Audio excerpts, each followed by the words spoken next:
All right, welcome back. Party influence in Congress.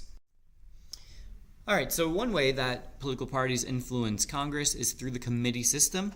Now, we've already discussed that plenty earlier in the year, but now we're going to think about it a little bit more from this particular angle, which is that political parties are at the center of the committee system.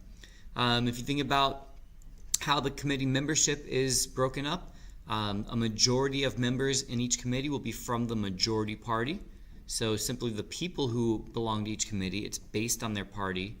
And the party or the committee chair is also chosen as a result of being from the majority party. So again, political party membership plays a key role here. So how you end up on a committee, you're assigned to committees by your party. The division of members of that committee is again based on majority and minority parties. And the leadership, meaning the committee chair, also a result of being from the majority party. So those are all ways in which the committee system is an example of political parties influencing Congress. Another way is to look at party leadership more broadly. So now we're thinking of the leadership positions, such as being Speaker of the House, House Majority or Senate Majority Leader, the majority whips, minority party, also their leadership. Again, the idea here, whether it's majority or minority, is that the leadership positions are broken up based on party. So Republicans, whether they're the majority or minority at a certain time, they will choose whips, they will choose minority or majority leaders.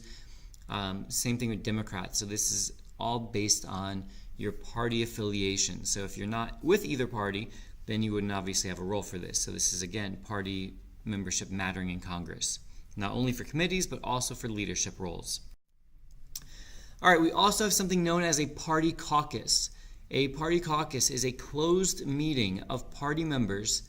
So you'll have a Democratic caucus and a Republican caucus. Those are party caucuses. There are other ideological caucuses in which certain ones that are either very liberal or very conservative or more moderate, they'll meet together as well. But we're talking here about party caucuses. So they will meet together and they will set the legislative agenda for the party as a whole. So they will say, all right, our goal as Republicans in this session of Congress is to do X, Y, and Z. Meanwhile, Democrats are meeting in their own party caucus in which they make those same decisions about what their party goals will be during that session of Congress.